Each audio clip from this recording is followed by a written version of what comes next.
संतप्त मानस शांत हूँ, जिनके गुणों के गान में वे वर्धमान महान जिन विचरे हमारे ध्यान। 122वीं गाथा के बारे में अपन ने समझा था। सार तो इतना ही है कि वो रागादि भावों का कर्ता आत्मा है और पर ज्ञाना वर्णादि कर्मों का कर्ता नहीं है। तो प्रवचन सार की ये मुख्य बात है, वो इसमें प्रीति है।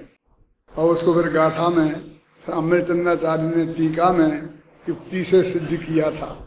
और कल इस बात पर विशेष ध्यान दिलाया था कि जो युक्तियाँ आत्मा को भाव का कर्ता का भाव कर्म के कर्ता का सिद्ध करने में दी हैं, फिर हूबहू वही युक्तियाँ पुद्गल कर्म का कर्ता पुद्गल है, कर्मान बनना है, इसमें भी वही युक्तियाँ दी हैं।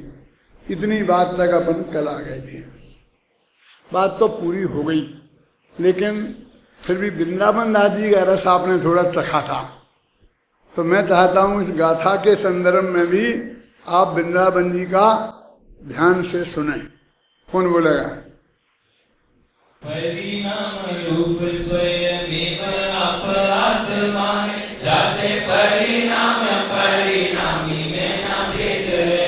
सोई परिणाम रूप क्रिया जीवमयी हो, अपनी क्रिया में तन्मयता छिद है। जीव की जो क्रिया को भाव कर्म नाम कहो, को करे तारे जीव निज निवेद है। ताते धर्म कर्म को आत्मा करता है, को करे तारे पुद्गल कर्म वेद है। हाँ, आगे पढ़ो पढ़ो। हम दो है ना। भाव कर्म आत्म करे यह हम जानी ठीक, धर्म कर्म अब को करे यह संदेह ही। जिस भाव कर्म को करे या जीव राजते, पुद्गल नता को करे कवियों के छानियों। निज निज भाव के तरफ सब करता है, पर के स्वभाव को न करे वो मानियो। यह तो प्रत्यक्ष वेद ज्ञान ते विलक्ष देखो, सब निज कार्य के करता प्रमानियो। सर्व कर्म पुद्गल पिंड तात्या को करता है, पुद्गल तरफ सरधानियो। जो भाव अपन ने इस गाथा का समझा था, वृंदावन कवि ने कितनी चतुराई से, कितनी मधुर भाषा में इस चीज़ को बांध के रखा है। और जो इसका अर्थ ऐसा बताने की जरूरत नहीं है, सबके ख्याल में अर्थ में समझता हूँ आता गया है। दो शब्दों पर मैं आपका ध्यान देना चाहता हूँ कि राग का कर्ता आत्मा है, जो व्यवहार का कथन है ना। क्यों? लेकिन इसमें लिखा है, आप देखिए पेज नंबर 145 पर नीचे की सबसे नीचे की पंक्ति देखिए, तीसरी। या को करता जीव निश्चय निवेद है। निश्चय का कथन है कि रागादिक का करता आत्मा निश्चय से। फिर केवल ज्ञान का कर्ता कैसे होगा? सम्मत से कर्ता काय का होगा कि वो भी निश्चय से। और फिर अकर्ता कैसे होगा कि जीव किसी भी परिणाम का कर्ता है ही नहीं। फिर सांख्यों का आत्मा है ना, इस नए से अपना आत्मा सांख्यों जैसा आत्मा है। सांख्यों में जो दो तत्व माने गए हैं, से अपने जीव अजीव होते हैं ना, वैसे तो उनके 25 तत्व हैं, लेकिन दो मूल हैं। एक चेतन और दूसरा कोई प्रधान बोलते, प्रकृति बोलते हैं, और फिर उसके हैं 24 भेद। तो चेतन बिल्कुल अकर्ता है। अब वो प्रकृति है, वो ही सब करती है, आत्मा का भी और अपना भी, सबका भी। वो कैसे करती है? फिर उसे इंद्रियां, तन्मात्राएं क्या क्या पैदा होती हैं, पूरी प्रक्रिया सांख्यों के यहाँ बताई है। तो अपने यहाँ कोई उसका वर्णन है तो कहते हैं ये जो परम शुद्ध निश्चय नय है अथवा परम भावग्राही शुद्ध द्रव्यार्थिक नय है, उसकी जो विषय वस्तु है वो सांख्यों जैसी है। फिर बेमिथ्या दृष्टि और हम क्यों नहीं, वे एकांती और हम एकांती क्यों नहीं? क्योंकि हम अकेले उसको ही नहीं मानते, साथ में 3 निश्चय और भी मानते। अब कहीं निश्चय न से आ जाए तो घबराना नहीं, आपकी ड्यूटी है कि इनमें कौन सा निश्चय लगाना है ना। तो इसमें क्लियर लिखा ना कि निश्चय निवेद है, ये निश्चय नय का कथन है, आत्मा रागादि का कर्ता। निश्चय नय तो पूरा सच्चा होता है ना, ये निश्चय निवेद है। एक शब्द पे और ध्यान दिलाना चाहता हूं,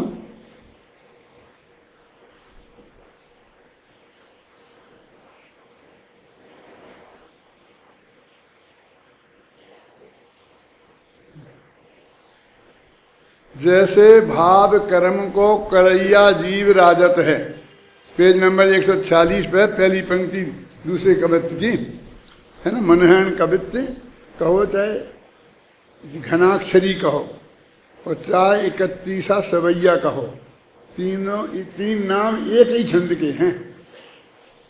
कौन कौन?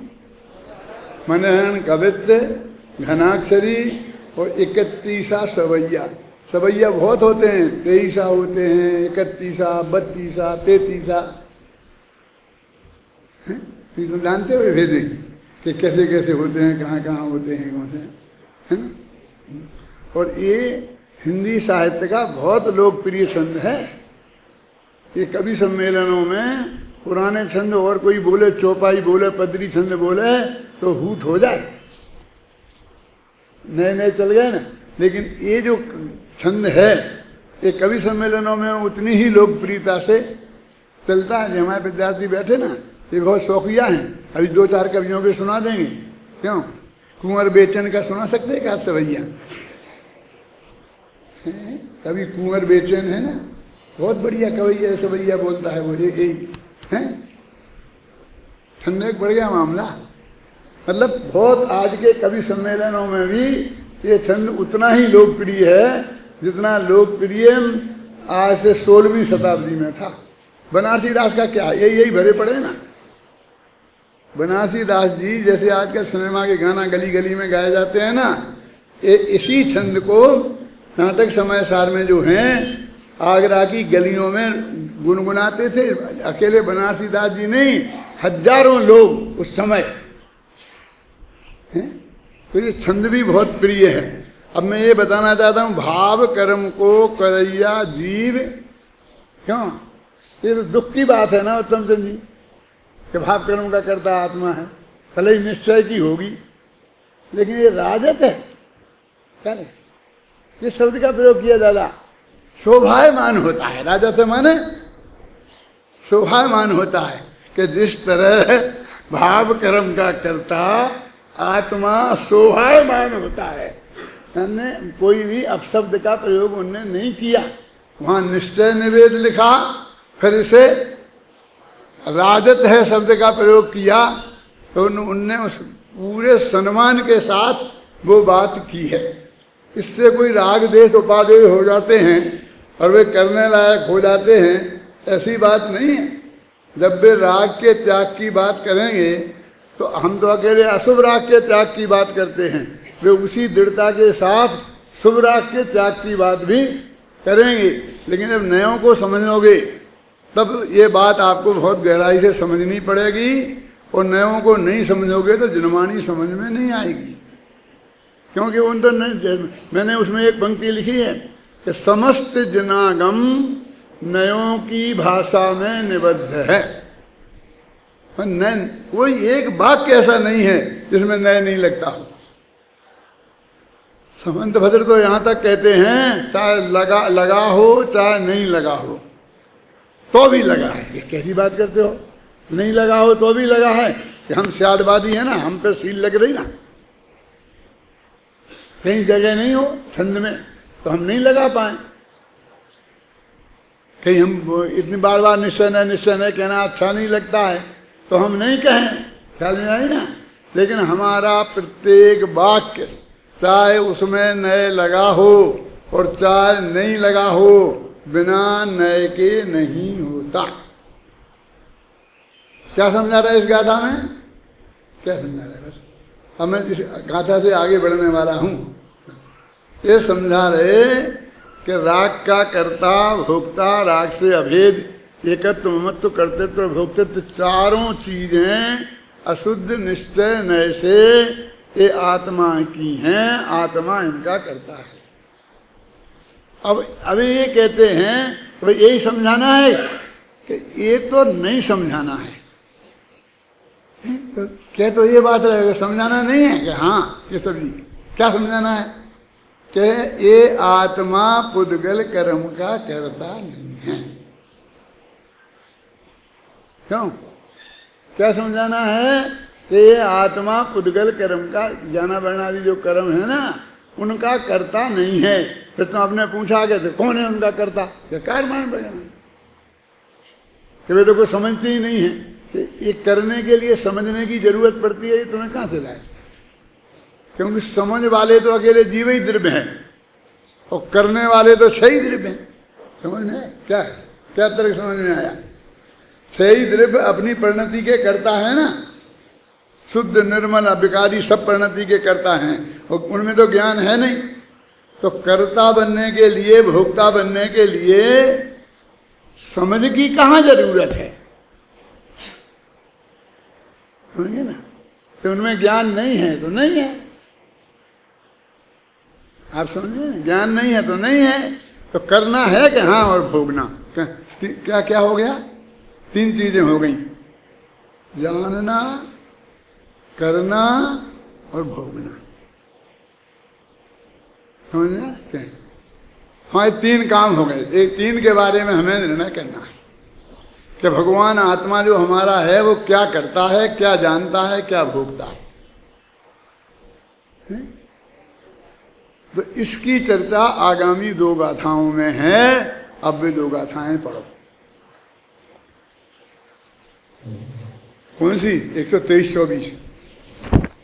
परिणमति चेतनायि आदा पुण्य चेतना विधा विमदा सा पुण्यानेकं मे फलं विवाकं मनो भणिता प्राणं अट्टवियप्पो कम्मं जीवेन जं समारब्धं कमणेकविदं भणितं फलं किशोकं वधुभं वा परम एवं कर्म फल हर ज्ञानमय यह चेतना ये तीन इनके रूप में परिणमे यह आत्मा ज्ञान अर्थ विकल्प जो जिय करे वही कर्म है अनेक विध वह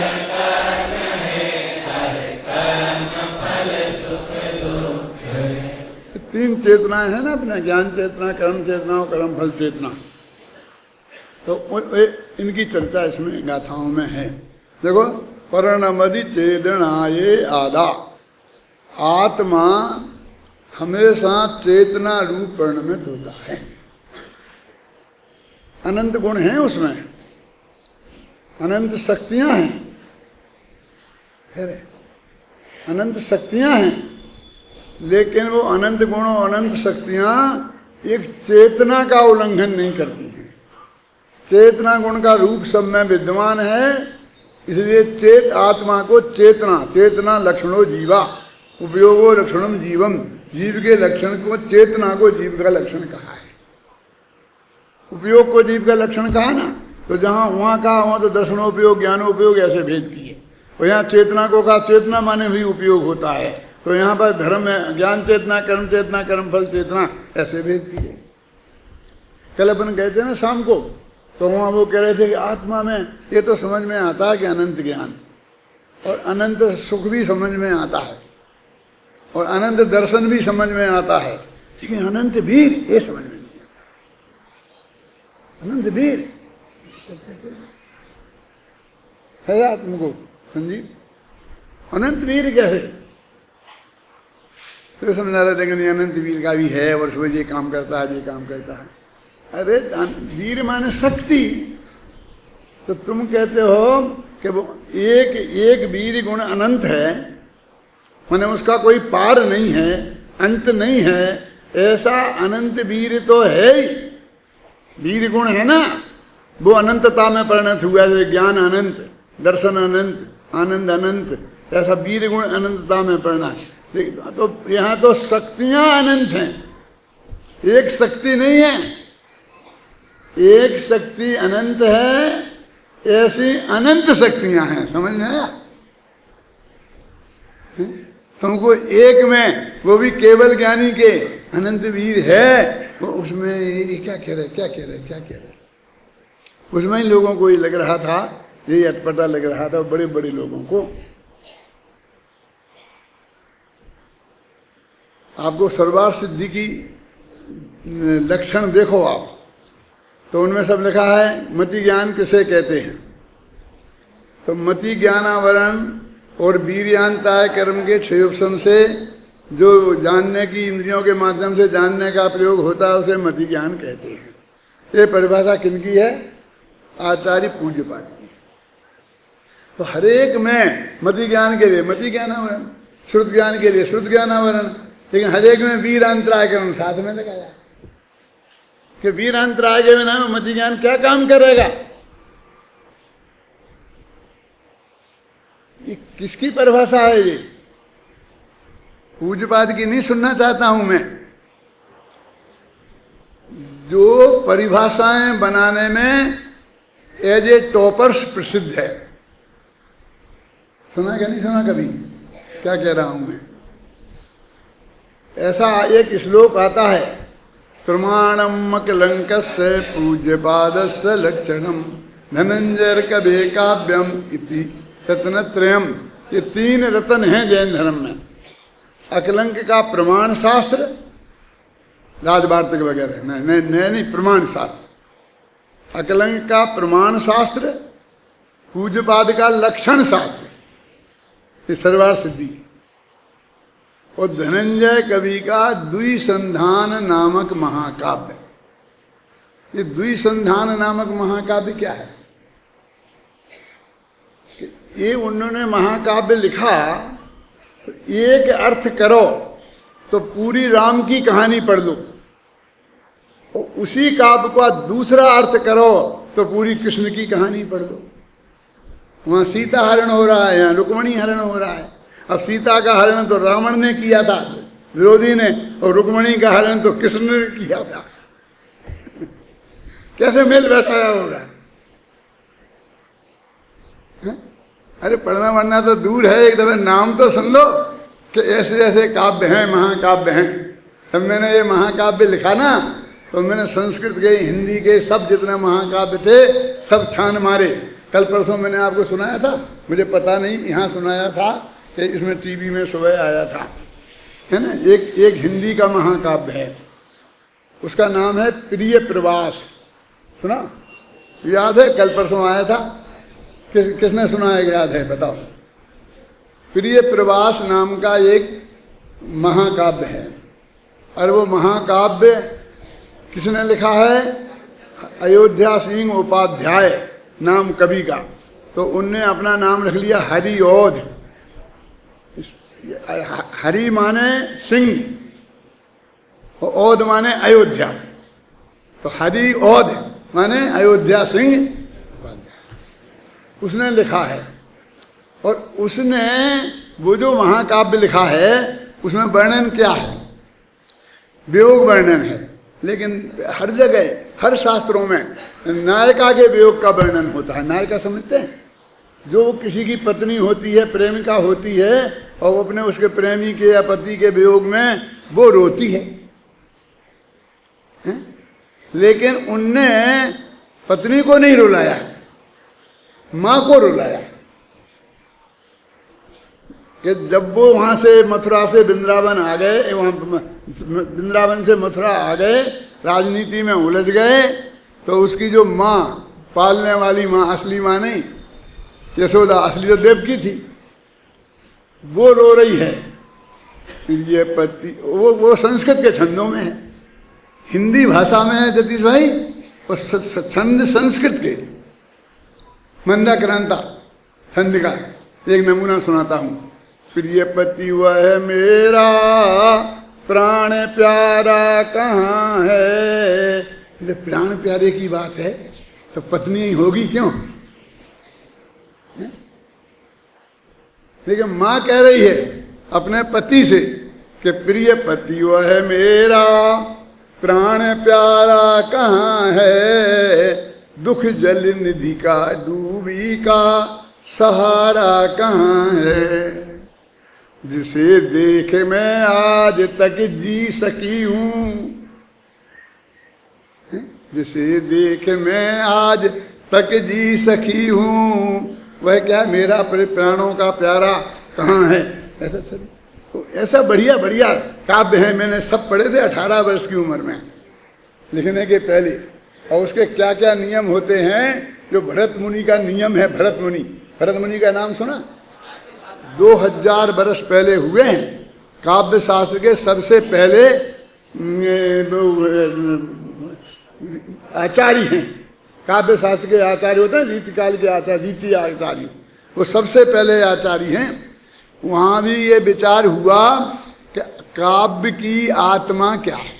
आत्मा का विचार क्या कि काव्य की आत्मा क्या है? तो भरत मुनि ने कहा रसम वही काव्य आत्मा, काव्य की आत्मा रस है। जो है ना श्रृंगार रस, हास रस, ये सब होते वीर रस, ये रस जो हैं, रस का परिपाक हो तो वो काव्य है। एक कुंतल आचार्य हुए, उन्होंने कहा क्या रसमस में क्या रखा है? वक्रोक्ति काव्य जीवनम। वक्रोक्ति एक कविता का जीवन है। वक्रोक्ति क्या होती है? सीधी मुंह बातें ही नहीं करना, आप समझे? बस व्यंग व्यंग व्यंग, कि जिसमें व्यंग नहीं हो वो काहे की कविता? उसने अभय कुमार जी वक्रोक्ति को कार्य का जीवन माना। ऐसे कई आचार्य हैं, और इन सब का अंत में समन्वय साहित्य दर्पण में कौन से आचार्य? विश्वनाथ है। तो कुछ आता है तुमको? अस्ति कश्चित बाग विशेषा है। 10वीं शताब्दी के, ये पहली शताब्दी के थे, और 10वीं शताब्दी के आचार्य विश्वनाथ, उन्होंने अपने साहित्य दर्पण वाली किताब में ये सबका समन्वय किया। उस साहित्य दर्पण कितने पेज की किताब होगी? 700 पेज की, इस आकार की। तो मैंने काव्य के आचार्यों को भी पढ़ा सबको, फिर उनके नियम भी पढ़े, छंदों को भी पढ़ा, अलंकारों को भी पढ़ा, उसमें क्या क्या होना चाहिए ये भी पढ़ा। सब समझने के बाद वो मैंने उस समय लिखा था। आपको मैं इसलिए बता रहा हूँ कि उसके 10 अध्याय तो 18 वर्ष की, और बाकी के अध्याय 21 वर्ष की, 81 वर्ष की, तो फर्क तो होगा ना। 18 वर्ष का एक छोकरा है और 81 वर्ष का एक बुढ़ा, तो छोकरे और बुढ़े में कुछ फर्क तो होगा है? लेकिन आप देखेंगे, आप उसमें ये निर्णय नहीं कर पाएंगे कितना तक वहाँ का है, कितना तक यहाँ। माने उसकी ऐसा मिलान किया भाषा का और उनका सब छंदों का, सबका मिलान ऐसा किया कि आप उसको छांटना मुश्किल पड़ेगा यदि बताएंगे नहीं तो, कि पहले का कौन सा है और अभी कौन सा लिखा गया है। उसका तो पूरा मिलान किया। अब उसमें तो भी महाकाव्य के सारे नियम हैं, और उसके हिसाब से 10 अध्याय तो आपको वैसे मिलेंगे। जो यूनिवर्सिटी के प्रोफेसर लोग हैं, कौन?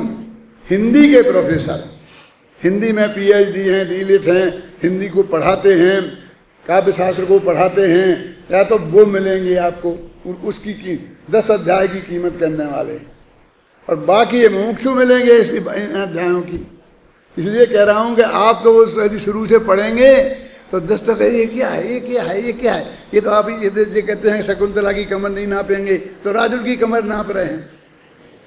नक्श का वर्णन होता है ना, एक नारी का नक्श का वर्णन करना पड़ता है महाकाव्य में। तो राजुल का वर्णन है सौंदर्य का, तो नक्श से लेकर चोटी तक है। तो उसके नख कैसे थे, हाथ कैसे थे, जांघें कैसी थी, पेट कैसा था, चेहरा कैसा था, नाक कैसी थी, तो सारा वर्णन आएगा कविता की शैली में। अब आप जितने भी नक्षत्र वर्णन हैं अपने जैन काव्यों में, हरिवंश पुराण में देख लेना, जिनसेनाचार्य के महापुराण में देख लेना, सब में उनसे मिलान करोगे तब आपको उसकी कीमत समझ में आएगी। इसलिए बता देता हूं कि तुम लोग 12वें अध्याय से शुरू में करना, 12वें अध्याय से पढ़ना। अभी अभय जी ने आपको 15वें अध्याय का सुनाया था ना, है? ये 15वें अध्याय में तो बाप बेटी का संवाद था कि मैं मेरा लूंगी, मैं दीक्षा लूंगी, मैं दीक्षा लूंगी, मैं तो गिरनारी जाऊंगी। गिरनारी क्यों जाएगी? पालीताना क्यों नहीं जाएगी? क्योंकि गिरनारी मेरे पति देव गए। तो तू दीक्षा पति देव के नहीं ली जाती है। दीक्षा के पहले पति नहीं होता कोई, पति के भाव का त्याग होता है। ये विकल्प भी तेरे को नहीं आएगा नेमिनाथ के बारे में। उस दिन तू दीक्षा के काबिल होगी। नेमी नेमी रटती रहती और कहते मैं दीक्षा लूंगी, मैं दीक्षा लूंगी। क्यों नहीं चलेगा? ये नेमी नेमी रटकर अपना जीवन बर्बाद मत कर। हैं? जीवन बर्बाद मत कर क्या कह रहे? भगवान का नाम लेने में जीवन बर्बाद होता है कि? हाँ, क्योंकि जिस भाव से तू नाम ले रही है, हैं? नौ भव की मेरी प्रीति लगी है, हैं? नौ भव की याद दिला रही। अरे इसी भव में छोड़ के चला गया, हैं? अब वो पिछले भव की क्या निभाएगा?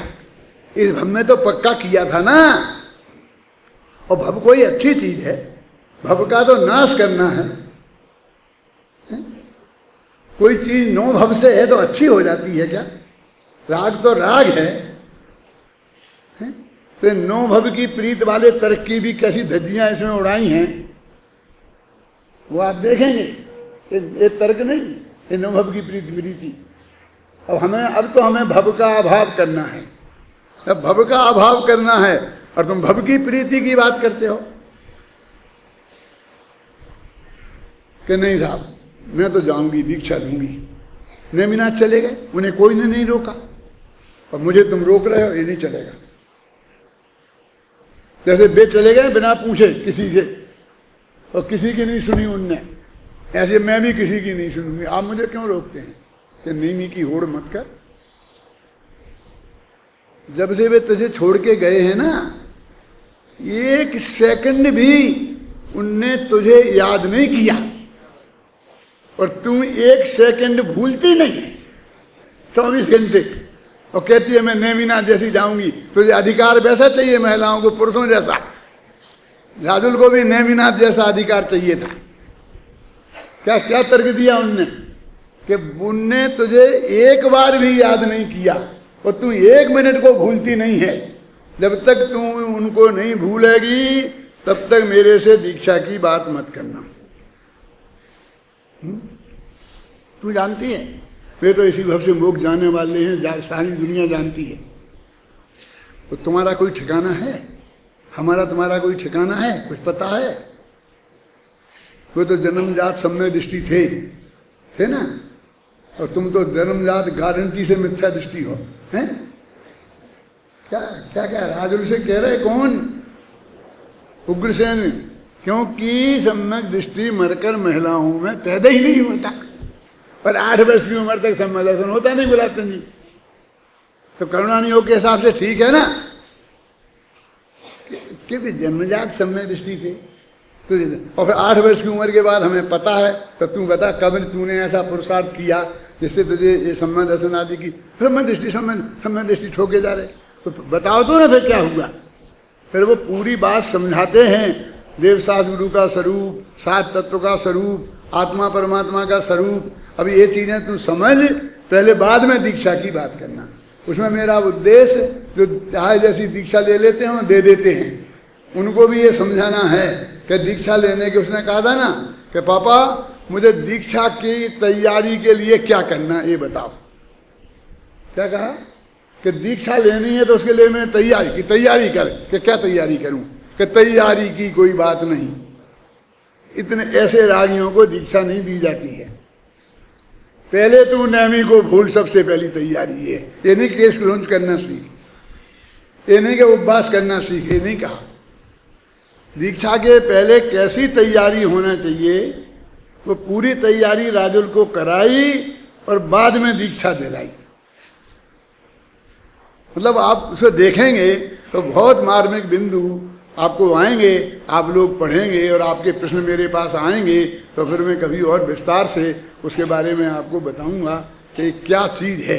आपको समय साथ तो आपने बहुत सुना मेरे मुख से, अभी ये तो सुना नहीं है? सुनाना पड़ेगा कभी ना कभी तो उत्तम चंद जी। लेकिन आप एक एंगल से देखना, उसमें हर एंगल पर नई बात मिलेगी आपको। जो समझाते रहे हैं पहले, तो मम्मी कह रही है बेटा नहीं राजुल बेटा तुम तो शादी कर ले, शादी कर ले, शादी कर ले, हैं? पापा समझा रहे शादी कर ले, कि नहीं करूंगी, नहीं करूंगी, खिलौना समझ रखा है।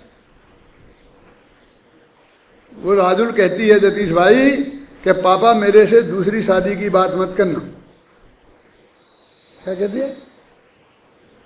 अपने ही मन से, उनने पापा ने नहीं कही कि पापा मेरे से, मैं तो वैराग्य लूंगी, दीक्षा लूंगी, मेरे से दूसरी शादी की बात मत करना।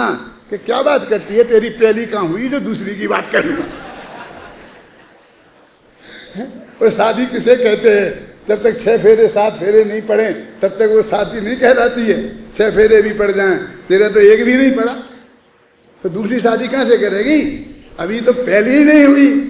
मैं नहीं कह रहा हूं तेरे से कि तू दूसरी के शादी करना हो तो कोई दिक्कत नहीं है, क्योंकि भारतीय संस्कृति का ये नियम है कि जब तक 6 फेरे नहीं पड़े तब तक बेटी बाप की होती है। और यदि ऐसे में मान लो दूल्हा मर जाए, कुछ और हो जाए, शराबी कबाबी निकल जाए, तो उसको अच्छा योग्य वर खोज के दूसरी शादी करते हैं। तो समाज को मान्य है और धर्म को मान्य है, घबराना नहीं। उसे कोई मिथ्या दृष्टि समदृष्टि नहीं कहेगा, क्योंकि ये तो हमारी समाज की पद्धति है। तुझे करना हो तो कर, मुझे कोई ऐतराज नहीं है, लेकिन तेरे को वैराग्य नहीं हो तो कर ही ले, ठीक रहेगा। लेकिन यदि तू दीक्षा लेना चाहती है तो उसके पहले तेरे को हमसे भी राग तोड़ना पड़ेगा, अपनी माँ से भी राग तोड़ना पड़ेगा, अपने पति से को भी भूलना पड़ेगा। ये सारे जगत को भूलोगे तब तू दीक्षा के काबिल बनेगी। तो दीक्षा के काबिल कौन होता है, कैसे होते हैं, दीक्षा लेने वाले क्या होते हैं, वो सारी चीजें आपको उसमें जानने को मिलेंगी।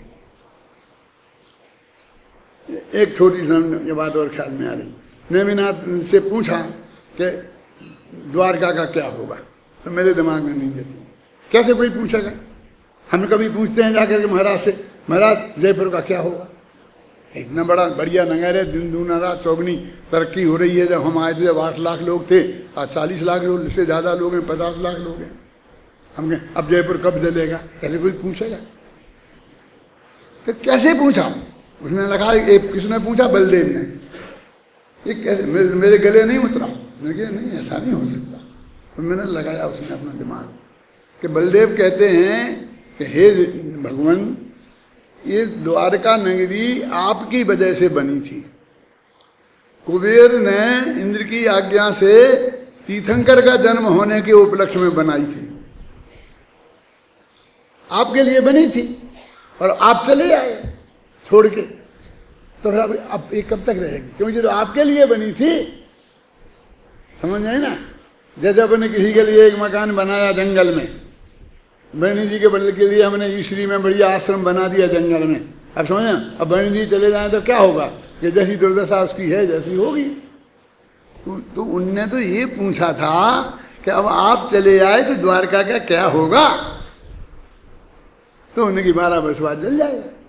अब मेरा ये कहना है कि 12 वर्ष बाद जल जाएगा। वो सब द्वारका के लोग वहाँ बैठे थे, उनका घर भी वहीं था, मकान भी वहीं था, दुकान भी वहीं थी, धंधे पानी भी वहीं थे, रिश्तेदारी बाल बच्चे सब वहीं थे।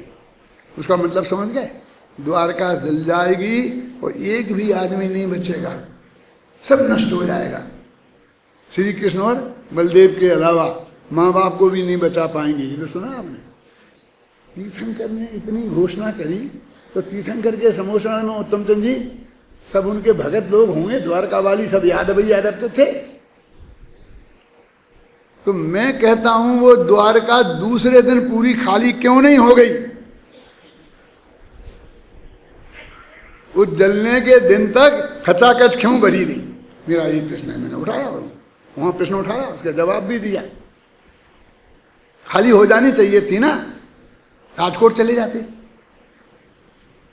सूरत आ जाते, अहमदाबाद आ जाते, नहीं अपने बाप दादों के गांव में मथुरा आ जाते, थी ना। मेरा मतलब हिंदुस्तान तो बहुत बड़ा था, द्वारका तो एक छोटी सी जगह थी जो एक टापू पे इसको कुबेर ने बनाई थी। क्यों? उसे छोड़ा जा सकता था, लेकिन फिर भी लोगों ने नहीं छोड़ा। क्यों नहीं छोड़ा? तो उसी में पढ़ के देखना। अब अपनी गाथा कौन सी चलाएंगे अपन ने? ज्ञान चेतना, कर्म चेतना और कर्म फल चेतना। क्यों? चेतना जीव का स्वरूप है, जो पहली बात कही थी ना। और एक क्यों है तीन? कि भाई इस तीन चीजों का इसे लेना देना है। एक तो ज्ञान इसका स्वभाव है, ज्ञान इसका स्वभाव है। अब क्या करता है और क्या भोगता है? तो ज्ञाता, कर्ता और भोक्ता, तो तीन चेतना हो गई ना। ज्ञान चेतना, कर्म चेतना और कर्म फल चेतना। तो देखो चेतना, चेतता क्यों नहीं है? चेतना, समझिए, चेतना का मतलब समझ में आया ना? आदमी को चेतना चाहिए, बेहोशी में नहीं रहना चाहिए। कल कितनी महंगाई हो जाएगी, क्या हो जाएगा, चेतना चाहिए कि नहीं चेतना चाहिए? तो चेतना, तो ज्ञान के प्रति चेतना ज्ञान चेतना है, करने के प्रति चेतना वो कर्म चेतना है, और कर्म का फल मिले और मजा आ जाए भोगने के प्रति चेतना वो ज्ञान कर्म फल चेतना है। समझ में आया ना आपकी? ज्ञान चेतना माने ज्ञान के प्रति सतर्कता रहना, और कर्म करने के लिए प्रति सतर्कता रहना, और कर्म फल। कुछ लोग ऐसे होते हैं उन्हें करने में बहुत रस है, उसके फल से कोई लेना देना नहीं है। शिविर लगाने वाले, हाँ मैं बढ़िया से बढ़िया व्यवस्था करूंगा, ऐसा करूंगा, ये करूंगा, दिन रात अब कई रातें खराब कर देंगे, दिन खराब कर देंगे, और जब हमारा वहाँ प्रवचन होगा तब जाके 1 घंटा आराम कर लेंगे, सो जाएंगे। थक गया हूँ बहुत, और तो बसंत भाई समय मिलता नहीं है। तो यही शांति का समय है कि जब तुम सबको उलझा लेते हो तो मैं आराम से शांति से सो जाता हूँ। मैं सही घटना सुना रहा हूँ, आप घबराना नहीं। जब मैं यहाँ आया सन 67 में पर्यूषण में, तो 7 आदमी मेरे साथ आए थे, मेरे मित्र। और ये जो हमारा कमरा है ना भी बैठक का, इसमें ही हम ठहरे थे। तो गोदगा जी के एक बहुत अच्छे दोस्त थे जो उन्हें इस स्मारक को संभालने के लिए उन्हें रखा था। उनका नाम भमरलाल पुलिया का था। वो उनके घर वाले यहाँ होंगे, उनका तो स्वर्गवास हो गया, उनकी जिम्मेवारी थी। तो वो सब देखते थे, लेकिन क्या था कि वो मुझे नहीं पहचानते थे, क्योंकि प्रवचन में तो कभी आए नहीं। जब मैं यहाँ प्रवचन करता था तो वे शहर में जाते थे, जब शहर में प्रवचन करता था तो स्मारक में आ जाते थे। आप समझिए ना, उनकी व्यवस्था का स्वरूप है। तो मैं उनसे कोई बकाम की कहता तो वो मेरी सुनते ही नहीं, ध्यान ही नहीं देते। तो मेरे साथ एक हीरालाल जी दोषी आए थे, आप जानते हैं हीरालाल दोषी, इंदौर वाले, इंदौर से आया था मैं। तो वो जरा बुजुर्ग थे, वो टोपी लगाते थे, काली टोपी। अरे वो बुजुर्ग थे, मेरे बहुत अभिन्न मित्र थे। तो वो आए थे, तो मैंने कहा हीरालाल जी तुम बोलो ना इनसे कि ये काम करें। आप नहीं बोल सकते हैं, ऐसी दोस्ती थी, दोस्तानी थी ना, आप नहीं बोल सकते हैं। कि बोल तो सकता हूँ, लेकिन मेरी सुनते ही नहीं है। तो क्यों नहीं सुनते? मैं कहा पंडित जी तो तुम हो। वे उनको पंडित जी समझ रहे थे, समझ आई ना? तो ये कर्म चेतना वाले लोग हैं। फिर माताएं बहनें भी ऐसी होती हैं, उन्हें करने में बहुत रस आता है। खाना बनाने में जितना रस आता है, खाने में उतना रस नहीं आता है। खाएं 2 बजे खाएंगी, नहीं खाएंगी, एक आध बचा कुचा खा लेंगी तो खा लेंगी, जो बचेगा वो खा लेंगी, नहीं बचेगा तो वैसे ही काम चला लेंगी। लेकिन बढ़िया सुबह शाम 6 बजे से लेके एकदम एक एक चीज A1 बननी चाहिए। ये कर्म चेतना वाली है सब। और कुछ लोग ऐसे होते हैं हमें कोई लेना देना नहीं है, बस हमको तो बढ़िया खाने से मतलब है, वे कर्म फल चेतना वाले हैं। आप समझ गए ना, माने कर्म के फल में चेतना कि खाना कैसे बना, कितना बना, क्या मेहनत हुई, हमें कोई मतलब नहीं है। लेकिन वास्तव में खीर तो A1 थी, ये कर्म फल चेतना वाले हैं। आप क्या समझ रहे ना, खाना कैसा था ये उनसे पूछ लो, इस साल ऐसा था, पिछले साल में इससे अच्छा था, 10 साल का पूछा किस साल का कैसा बना था, कब क्या बना था, हैं वो चूरमा बाटी बहुत अच्छा बना था, इस साल का थोड़ा गड़बड़ हो गया, गड़बड़ नहीं हुआ है तो बता दे रहा, समझ गए ना। तो 10 साल का बता देंगे। और क्यों साहब, पिछले साल कौन सी गाथाएं चली थी बसंत भाई, क्या हम उनसे पूछेंगे, राजेंद्र से, वो देख के कैसेट में से बताएगा क्यों कि कौन सी गाथा चली थी। उन्हें कोई गाथा माता से कोई लेना देना नहीं है, कुछ इसके प्रति सचेत हैं, समझे ना। कुछ खाने के प्रति, अरे भाई 10-10 दिन काटने हैं, जैसे खा ले तो क्या फर्क पड़ता है, जैसा मेरा खा लिया। तो समझ गए ना, कर्म चेतना वाले कौन हैं, कर्म फल चेतना वाले कौन हैं। और बस जानने में रस है, मैं ज्ञान के प्रति ही सचेत हैं, और बाकी तो जो होता है होता रहता है। कि राग के कर्ता भोगता है कि नहीं है, होता है तो कर देते हैं, और भोगता है तो भोग लेते हैं, उसके प्रति ज्यादा चेतना नहीं। ऐसे किन किन के कौन कौन सी एक इंद्रिय जीव के कर्म फल चेतना होती है मुख्यता से, क्योंकि बेचारे वो बस ठंडी हवा आई, गर्म हवा आई, भोगते रहते हैं। करने का तो कुछ हो नहीं सकता, वे कुछ कर नहीं सकते कि मैं छाया में चला जाऊं, कि गर्मी नहीं, धूप में नहीं खड़ा रहूं, कि ऐसा रहूं। तो बस उनका तो हाथ में भोगना ही भोगना है, जो भी परिस्थितियां हैं उनको भोगना। एक इंद्रिय जीव कर्म फल चेतना वाले होते हैं, 2 इंद्रिय जीव, 3 इंद्रिय जीव, 4 इंद्रिय जीव कर्म चेतना और कर्म फल चेतना वाले होते हैं। उन्हें करने का भी होता है, एक चिंटी है, एक एक दाना खाना जोड़ती है कि नहीं, उसे खोजती फिरती है, और करने का और खाने का भी रस है, और जोड़ने का भी रस है। और फिर ये सैनी पंचेंद्री ज्ञानी धर्मात्मा ज्ञान चेतना वाले होते हैं। तो सर्वोत्कृष्ट ज्ञान चेतना केवल ज्ञान है, समझ नहीं आपकी। में अभी मैं पढ़ाऊंगा कम से कम चेतना वाली गाथाएं तो कल पूरी कर दूंगा। मेरा विचार तो 26 गाथा तक पूरा करने का था, लेकिन दुर्भाग्य से ये 2-3 दिन खराब हो गए बीच में, हल में है ना। लेकिन मुझे तो ये लग रहा है इसमें मुझे एक विकल्प है भाई जी, उस शब्द का अर्थ यद्यपि कल आना चाहिए, लेकिन मैं आज बताऊंगा, क्योंकि कल आया कि नहीं आया मुझे पता नहीं है। आज भी मेरे को चक्कर हो रहा था कि मैं आज प्रवचन कर पाऊंगा कि नहीं कर पाऊंगा, आप समझे ना। फिर कल कोई चक्कर हो जाए, इसलिए मैं उसका आज बताऊंगा। दूसरी गाथा पढ़ो, दूसरी माने 24वीं पढ़ो।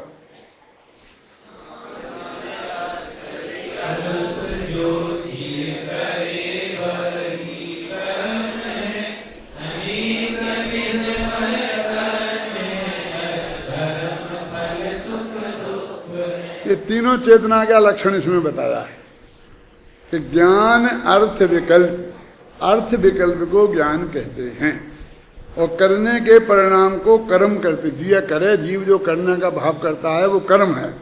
और अनेक विधि जो है कर्म है, जब वो फलता है तो कर्म फल है, तो उसमें सुख दुख होते हैं, तो सुख दुख को भोगना वो कर्म फल चेतना है।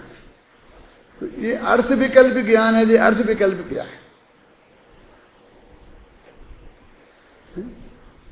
ये अर्थ विकल्प शब्द आता है बहुत, पांडे राजमल जी में ज्यादा आता है, और भी, लेकिन मूल अब ये तो मूल प्रवचन सार का है ना समझे जी। ज्ञान अर्थ विकल्प, इसे पढ़ना अच्छी तरह से, तुम विद्यार्थी लोग तो पढ़ के जाना, तेरे को तो पढ़ना ही है, ड्यूटी है। क्या? ज्ञान अर्थ विकल्प। अर्थ माने जो ज्ञेय रूप विश्व है वो। अर्थ माने क्या? सारी दुनिया।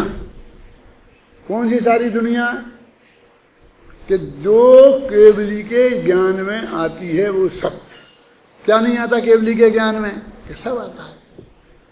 तो उसको अर्थ बोलते हैं। अर्थ माने क्या? सारा विश्व स्वपर में।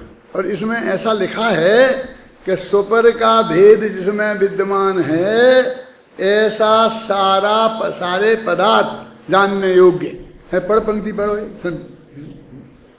ज्ञान अर्थ विकल्प जो जिय करे वही कर्म है, अनेक विध वह कर्म है, नर कर्म फल सुख दुख है। ये नहीं बोला था मैंने, ये बोला है ये पेज नंबर 257 पे नीचे से तीसरा पैरा। ज्ञान अर्थ विकल्प ज्ञान है, मिला है?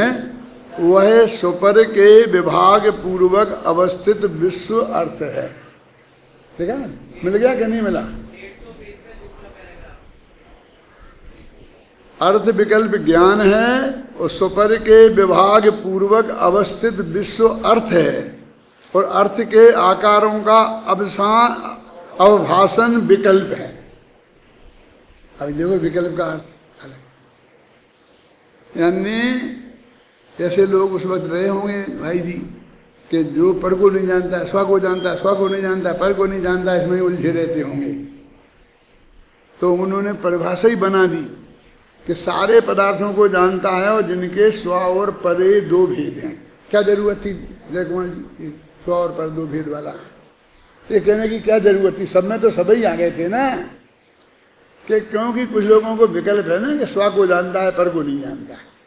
तो कहते स्व और पर ऐसे दो भेद हैं जिनके ऐसे 6 द्रव्य सारी दुनिया, उसका नाम है अर्थ। अर्थ का मतलब क्या है? विश्व।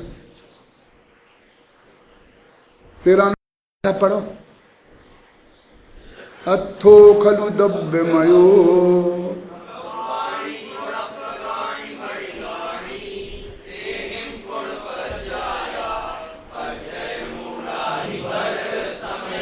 अथो खलु द्रव्यमयो।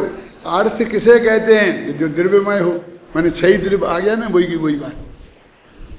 तो 6 द्रव्य आ गया तो उसमें स्व और पर भी आ ही गए, क्योंकि अपना के लिए आत्मा तो 6 है नहीं। जीव पुद्गल धर्म अधर्म आ गए ना, ये 6 द्रव्य। तो देखो स्वपर के ये जो पंक्ति पढ़ रहा हूं मैं, ये अमृत चंद्र के संस्कृत की हूबहू हिंदी का अनुवाद है। आपको देखना हो तो ऊपर संस्कृत देख लो, संस्कृत संधि है। अर्थ विकल्प तावत ज्ञानम तत्र कहा खलु अर्था। वहाँ अर्थ क्या है? तो स्वपर विभागेन अवस्थितम विश्वम। स्व और पर के विभाग से अवस्थित विश्व है। मोटानी जी मिला ऊपर संस्कृत में 4th 5वीं लाइन है ना। अर्थ विकल्प तावत ज्ञानम तत्र खा अर्था खलु अर्था स्वपर विभागेन अवस्थितम विश्वम। अब विकल्प किसे कहते हैं? कि तदाकार अवभाषणम, कि वो उनका ज्ञान होना, उसका आकार माने ज्ञान, उसका ज्ञान होना, उसका नाम है वो क्या? विकल्प। मैं कहता हूँ ज्ञान का स्वरूप विकल्पात्मक है। राग को भी विकल्प बोलते हैं। तो राग रूप विकल्प का निषेध किया जाता है और आत्मा के अनुभव में ज्ञान रूप विकल्प का निषेध नहीं करते हैं। ज्ञान में तो विकल्प रहते हैं। छपक श्रेणी में भी अर्थ क्रांति व्यंजन संक्रांति होती रहती है, विषय बदलता रहता है ना, तो चिंतन सब होता रहता है। तो वो तो ज्ञान का स्वरूप है बसंत भाई। माने विकल्प है, एक विकल्प राग सहित होता है, तो एक वो ज्ञान का स्वरूप ही विकल्प है। ठीक है? विकल्प स्थावत देखो पढ़ो संस्कृत में, हिंदी में। अर्थ विकल्प ज्ञान है, स्वपर के विभाग पूर्वक अवस्थित विश्व अर्थ है। अर्थ के आकारों का अवभाषण, आकार की कह रहे हैं तो अकेला प्रदेशत्व गुण का होगा, कोई ऐसा ऐसा। अरे आकार माकार माने सब कुछ, और अवभाषण माने जानना। वो जानते थोड़ी है, वो तो अवभाषण होता है, वो तो भाषते हैं। अरे अवभाषण माने जानना ही होता है। भासते माने जान नहीं होता है, कि इसमें लिखा है ना कि उनका ज्ञान उन्हें केवली को पर भी भासते हैं, तो भासते माने जान नहीं होता है, दो अर्थ नहीं है उसके। आकारों का आभासन, आकार माने वही ऐसा ऐसा कोई आकार होता होगा और उसके प्रदेशों का आकार ऐसा आकार नहीं है, माने उनके स्वरूप का जानना, उसका नाम है अर्थ विकल्प। वो परिभाषा हो गई अर्थ विकल्प, ज्ञानम अर्थ विकल्प। ये पंचाध्यायी में यही पंक्ति है। ज्ञान किसे कहते हैं? कि अर्थ विकल्प को ज्ञान कहते हैं। ये समझाना था मुझे। पढ़ना इसे अच्छी तरह देख देख के समझना, कुछ गड़बड़ हो तो बताना मुझे, है ना। ज्ञानो अर्थ विकल्पम। और फिर क्या कहते, कर्म क्या है? जो करने का विकल्प है वो कर्म है। कहाँ? जिस प्रकार दर्पण के निज विस्तार में स्व और पर के आकार एक साथ प्रकाशित होते हैं। देखो, दर्पण में निज के, दर्पण का जो विस्तार है उसमें स्व और पर के आकार एक साथ प्रकाशित होते हैं। एक साथ अवभास माने ज्ञान होता है, ज्ञान दर्पण है ना, एक साथ प्रकाशित होते हैं। उसी प्रकार जिसमें एक ही साथ स्व और पर आकार अवभाषित होते हैं, ऐसा अर्थ विकल्प ज्ञान है। ज्ञान की परिभाषा ये है भाई साहब, यदि दोनों को एक साथ नहीं जाने तो वो ज्ञान ही नहीं है। ऐसा नहीं है कि वो पर को नहीं जानेगा तो अकेला पर का ज्ञान मिट जाएगा। वो स्व को भी, ऐसा भी लिखा है इसमें कि जो स्व को नहीं जानता है वो पर को नहीं जानता है, जो पर को नहीं जानता है वो स्व को नहीं जानता है। कहता है ना कि स्वपर को जाने नहीं, यानी जो इस पर को नहीं जानता वो स्व को नहीं जानता, स्व और जो दोनों को नहीं जाने उसे ज्ञानी कैसे कहें? एक कथा आती क्या नहीं आती? किसको याद है? हैं? बोल ना, तो तुमको याद है तो हाँ बोलो।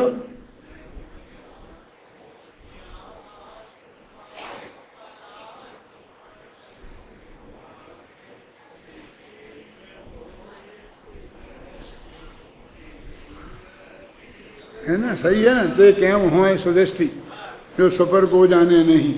वे सम्यक दृष्टि कैसे हो सकते हैं वो जो स्व और पर को नहीं जानते हैं? ये भी मेरे विद्यार्थी हैं, इनका नाम हुकुमचंद है, हे ताम्र जैन हैं। और तुम तो 5-5 साल के हो और ये कम से कम 25 साल के तो होंगे। 25 साल से रोजाना मेरी सभा में उपस्थित हैं, एक दिन कह रहा दिन। और आप देख लो कि वो ऐसे नहीं कोरे उपस्थिति दे दी आपने। इतनी देर में आप लोग कोई नहीं बोले, उनने वहाँ से बोल दिया। वे कैम सम्यक दृष्टि होए जो सपर को जाने नहीं, वो सम्यक दृष्टि कैसे हो सकते हैं? अब और कैसे प्रमाण चाहिए हैं? हैं? और क्या प्रमाण चाहिए बोलो आप मुझे? हैं? कि नहीं सब वो फलाने में, अरे एक आध जगह कोई अपेक्षा विशेष ऐसे आया होगा तो लाओ हमारे सामने, तो हम उसको भी आगे पीछे देख के तुम्हें बताएं कि वहाँ क्या अपेक्षा है। हम थोड़ी कहते कि नहीं आया होगा, वो भी आया होगा, लेकिन वो कोई अपेक्षा होगा ना। पहले तो तुम चंद जी बहुत बोलते थे, अब आजकल चुप हैं इस मामले में।